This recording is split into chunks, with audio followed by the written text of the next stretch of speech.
नमस्कार, मैं अभिषेक पांडे और आप देख रहे हैं न्यूज़ 24/। अगले महीने यानी जुलाई में होने वाली राष्ट्रपति चुनाव के लिए मंच पूरी तरह से सज चुका है। विपक्ष के साथ ही सत्ता पक्ष ने भी अपने उम्मीदवार घोषित कर दिए हैं। विपक्ष ने यशवंत सिन्हा को प्रत्याशी बनाया है, तो वहीं सत्तारूढ़ यानी एनडीए ने पूर्व राज्यपाल और आदिवासी नेता द्रौपदी मुर्मू को अपना उम्मीदवार घोषित किया है। द्रौपदी मुर्मू अगर चुनाव जीतती है तो वह भारत की पहली आदिवासी महिला राष्ट्रपति बनेंगी। हालांकि आपको बता दें, द्रौपदी मुर्मू का भारत का राष्ट्रपति बनना लगभग तय है। द्रौपदी मुर्मू का नाम सामने आते ही सबके मन में बस यही जानने की कौतूहल है कि यह महिला नेता आखिर कौन है, उनकी अब तक की राजनीति यात्रा कैसी रही है, राजनीति में आने से पहले द्रौपदी मुर्मू क्या करती थी।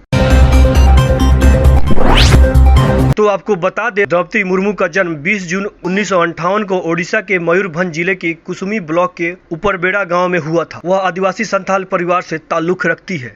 उनके पिता का नाम बिरंची नारायण टुडू है तथा उनके दादा और उनके पिता दोनों ही उनके गांव के प्रधान रहे हैं। द्रौपदी मुर्मू ने अपनी पढ़ाई सरकारी स्कूल ऊपरबेड़ा से की थी। उन्होंने अपने जीवन में आई हर बाधा का मजबूती से मुकाबला किया। पति और 2 बेटे को खोने के बाद भी उन्होंने हिम्मत नहीं हारी और लगातार आगे बढ़ती रही। पढ़ाई करने के बाद उनकी शादी श्यामचरण मुर्मू से हुआ। उनके 2 बेटे और 1 बेटी हुई, लेकिन कुछ ही समय के बाद उनके पति और दोनों बच्चे की मौत हो गई, जिसके बाद एक बेटी के पालन पोषण की पूरी जिम्मेदारी द्रौपदी मुर्मू पर आ गई थी। घर चलाने और बेटी को पढ़ाने के लिए मुर्मू ने एक स्कूल में टीचर की नौकरी की। फिर उन्होंने ओडिशा के सिंचाई विभाग में क्लर्क के पद पर भी काम किया।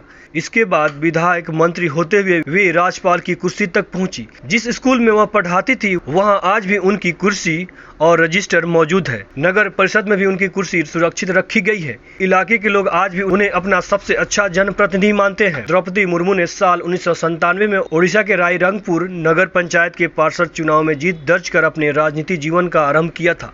तब से उन्होंने पीछे मुड़कर नहीं देखा। साल 1997 में ही मुर्मू बीजेपी की ओडिशा इकाई की अनुसूचित जनजाति मोर्चा की उपाध्यक्ष भी बनी थी। साल 2002 से 2009 तक और फिर 2013 में मयूरभंज के भाजपा जिला अध्यक्ष के रूप में भी कार्य किया। द्रौपदी मुर्मू ने ओडिशा के मयूरभंज जिले की रायरंगपुर सीट से विधानसभा चुनाव लड़ा और 2000 और 2009 में बीजेपी के टिकट पर 2 बार विधायक बनी। ओडिशा में बीजू जनता दल और भाजपा गठबंधन की सरकार में द्रौपदी 2000 और 2004 के बीच वाणिज्य, परिवहन और बाद में मत्स्य और पशु संसाधन विभाग में मंत्री बनी। द्रौपदी मुर्मू 2015 में झारखंड की 9वीं और पहली महिला राज्यपाल बनी। वहीं अगर द्रौपदी मुर्मू अगले महीने देश की राष्ट्रपति बनती है तो वह ओडिशा से देश की राष्ट्रपति बनने वाले दूसरी शख्स होगी। बता दें कि द्रौपदी मुर्मू से पहले ओडिशा से वीवी गिरी देश के राष्ट्रपति रह चुके हैं।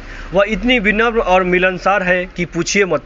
जानकारी के अनुसार इनके कार्यकाल में गांव के लोग रांची राजभवन में राशन कार्ड बनवाने से लेकर जमीन का विवाद सुलझाने की गुहार लगाने पहुंच जाते थे। इसके बावजूद उन्होंने कभी लोगों को निराश नहीं किया। वह हमेशा अपने क्षेत्र के लोगों के साथ हर छोटी बड़ी मुश्किलों में खड़ी रही। वह महिलाओं के सम्मान के लिए हमेशा आगे रहती हैं। साधारण संथाली आदिवासी परिवार की मुर्मू के नाम कई कीर्तिमान है। वह झारखंड की पहली महिला राज्यपाल रही। यहाँ उनका सबसे लंबा कार्यकाल रहा। Bureau report news 24/।